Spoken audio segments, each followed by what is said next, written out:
Good day. I am Troy Smith, a PhD candidate at the University of Trinidad and Tobago, and I am happy to be able to present this work, a snapshot of the effect of COVID-19 on online routine activities and cybercrime victimization. Just to give an overview, this is broken down into an introduction, a look at the research questions, the theoretical framework, the methodology, findings and conclusions, the limitations, and there's a bit of contact information. With regards to COVID-19 pandemic and its effects, it has had both effects on social activity and crime based on reports and literature. There has been increased time spent at home, there's been limited movement, and a decrease in offline routine access. And as a result of that, there's increased integration and reliance on online services. Following this, there has been an increase in crime associated with extended periods at home, being, for example, domestic violence and intrafamilial assaults. There has also been spikes in cyber attacks. We would well know there have been a number of attacks against pharmaceutical companies in particular, but there's also been a spike in reports associated with individual attacks. With regards to the research questions coming out of observing COVID-19 pandemic effect on traditional crime and looking now at cybercrime victimization, we are looking at, did these stay-at-home orders associated with COVID-19 cause an increase in online routine activity? Did it also cause an increase in the prevalence of cybercrime? And how did this affect the ability of the routine activity theory to explain cybercrime victimization? Just to briefly look at the theory of the routine activities, we know that the routine activity theories looks at those activities which result in the spatio-temporal convergence in time and space between the target and offender, where there's a lack of suitable, capable guardianship. This particular routine activity theory is very useful here because it takes a macro perspective, highlighting the influence of social and situational conditions on the probability of a crime event, and such a social and situational change or extrinsic shock can be associated with the COVID-19 pandemic.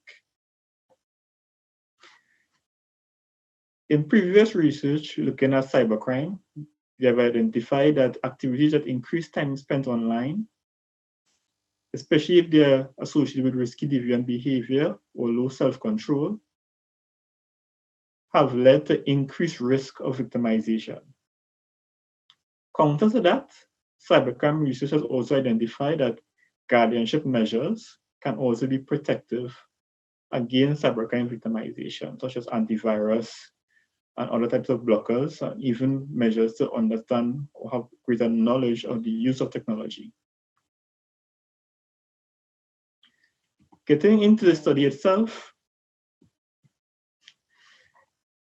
this is a natural experiment whereby the conditions that were created are outside the control of the researcher. And as such, the researcher would not have been able to plan ahead to have the necessary sample groupings. The particular problem in Trinidad is there's a lack of cybercrime data. Therefore, time series analysis could not be used, as in another work I've done with regards to murders during COVID. Therefore, a pseudo replication method was used, whereby sample data collected prior to the COVID pandemic restrictions, roughly 3 months before that, are compared to a sample collected after from the same university population. However, it is a pseudo replication given that the exact same participants would not have been used. The dependent variables would have been cybercrime victimization associated with hacking, unsolicited content, online harassment, malware, and we did an overall look at the cybercrime victimization. The independent variables would have been based on the routine activities theory, capable guardianship, target suitability, broken down as target exposure and accessibility. And then we made a COVID-19 variable based on the comparison of the before and after the COVID pandemic restrictions. Getting into the results of that comparison, we looked at several tests. Firstly, with regards to comparing the change in the number of victimization cases and if they were actually associated with the COVID-19 pandemic, we did both Bayesian t-tests and chi-square tests.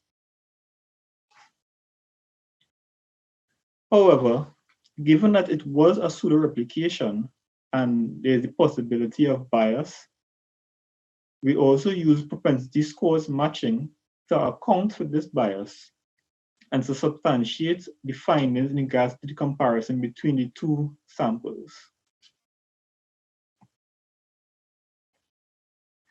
Looking at the results, we see that unauthorized access and cyberbullying both showed a decrease, which was found to be statistically significant and related to the COVID-19 pandemic.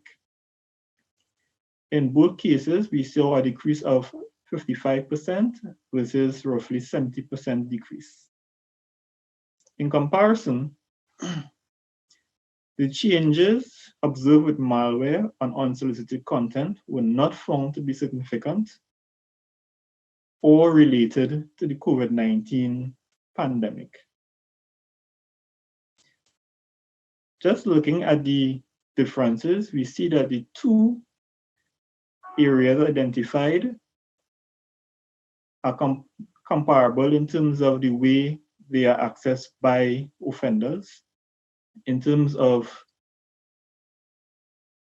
access online being opportunistic, as they are broad in their approach and a tendency to be computer-centric. Overall, we see after the COVID-19 pandemic, there was a 40% decrease in cybercrime.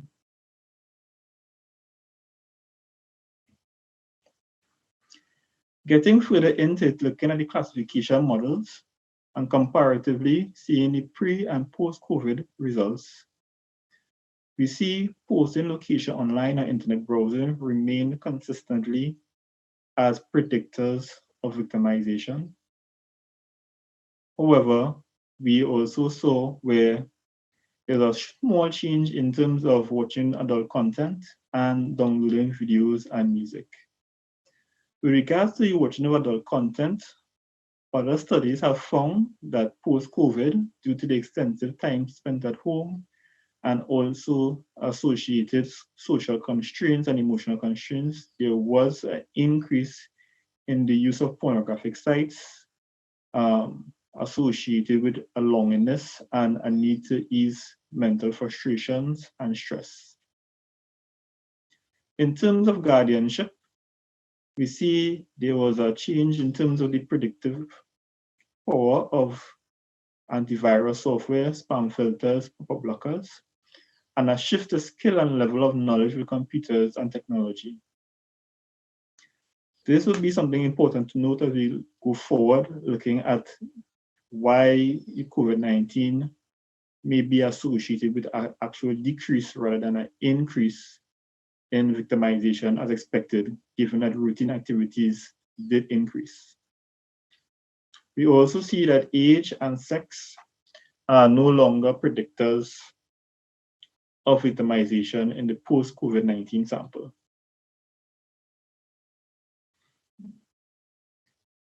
Comparing the overall performance of the classification models, we see that there is a decrease in the performance of the models, suggesting that the routine activities theory is less able to explain victimization in the post-COVID scenario.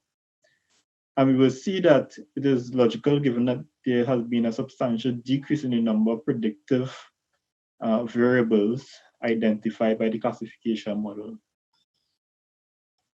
Also, given that the demographic factors would have been removed, it is also suggestive of an increase in an opportunistic approach to the cybercrime activities during this period.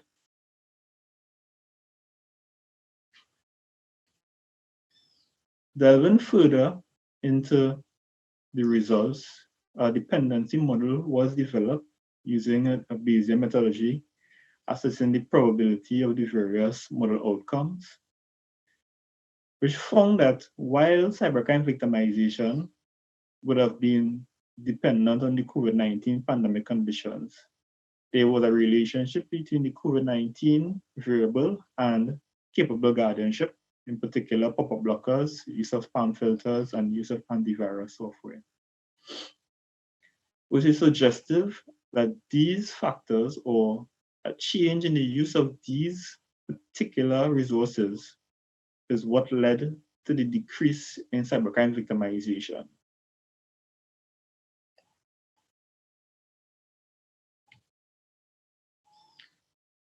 Overall, the findings show that there was a general increase in online routine activities post-COVID-19.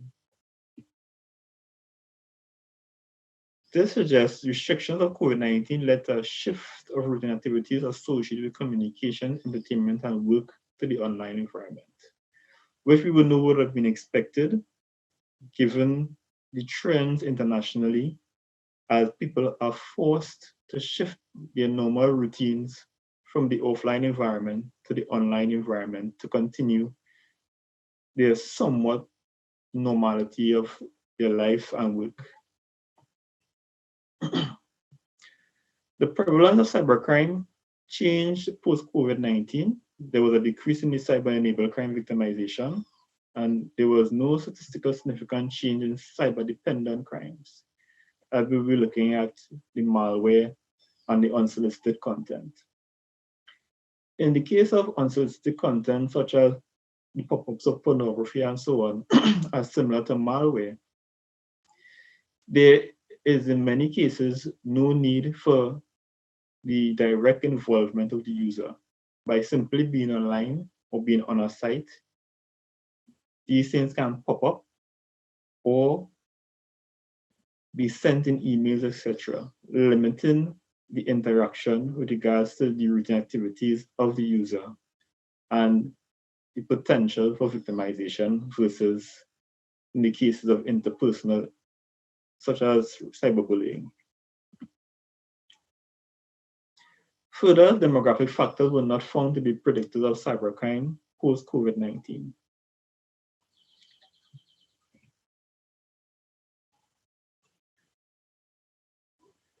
As indicated, social and situational changes such as those resulting from the COVID-19 pandemic have been seen to affect cybercrime patterns and trends, as indicated by the findings above.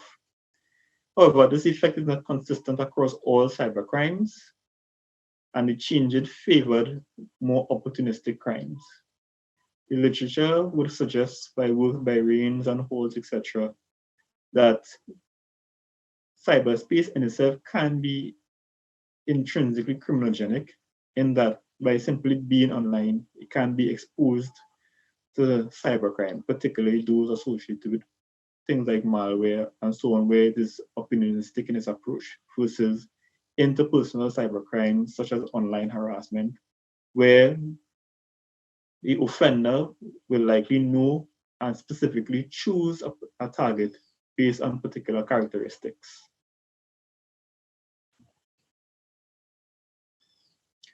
We also saw that cybercrime victimization had a dependence relationship with COVID-19. However, this dependence was in relation to COVID-19's relationship with capable guardianship. Therefore, suggesting that guardianship itself acted as a mediator between COVID-19 and cybercrime victimization, leading to the identified decrease in the two forms of cybercrime highlighted in the previous table, cyberbullying and unauthorized access.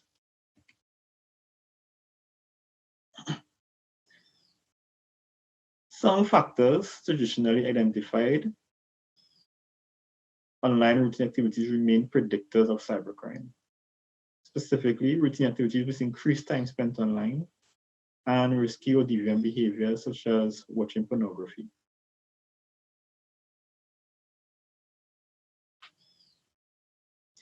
Therefore, the overall effect of COVID-19 on cybercrime victimization, which saw a decrease, is likely due to the change in predominance of cybercrime victimization rather than an overall change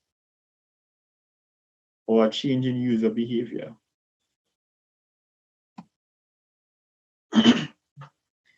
Showing that the effect of the COVID-19 is moderated by the level and type of guardianship employed by users online.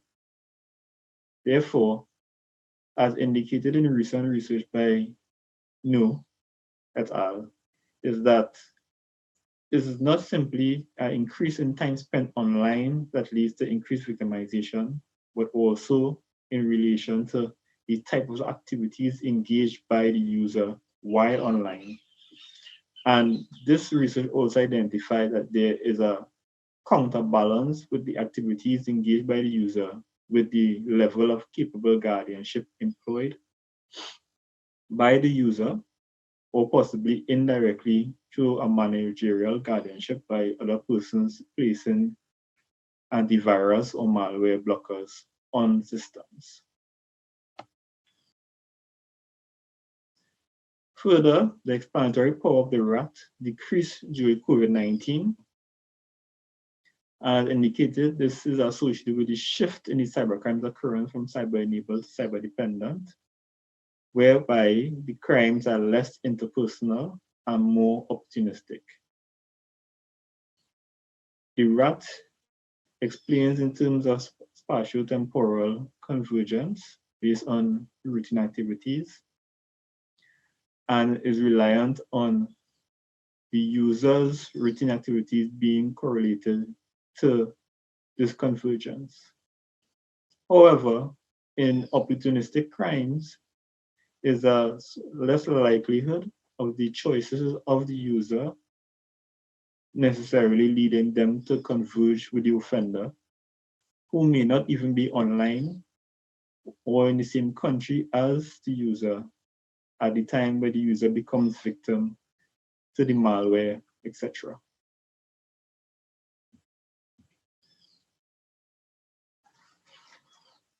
As all studies do, there were some limitations, as in terms of the dependency modeling, observational data was used to identify some form of causal conclusions.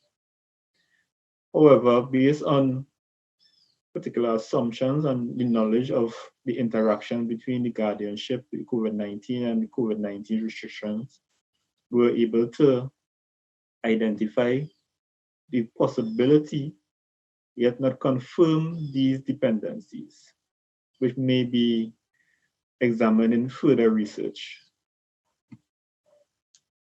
Also, given the natural experimental conditions and the need for the pseudo replication in order to compare the two time frames being the pre and post COVID-19, there was no controlling for other factors that might be temporarily coincident with the emergence of the COVID-19 conditions. Although COVID-19 was a major factor leading to changes to restrictions and other activities, there are a number of other factors that might be considered in terms of the person's or the government's response in particular areas, the level of stress or conditions the person may have already been under prior to COVID, indicating that this effect may not be consistent even among particular areas or groups.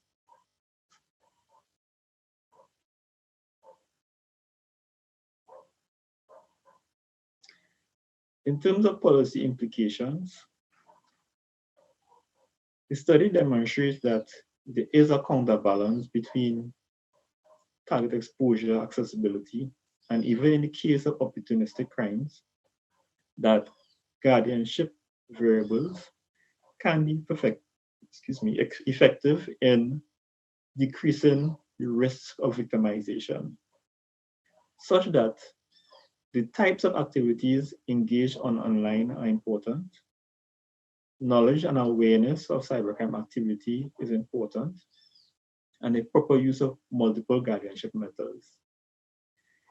Given that knowledge and awareness was a variable post-COVID, while COVID itself was associated with various methods of guardianship, there is also a possible link that can be inferred between the level of knowledge and awareness with the willingness to use these guardianship measures, further highlighting the need for strategies which include awareness and knowledge drives to increase the overall cyber resilience of communities.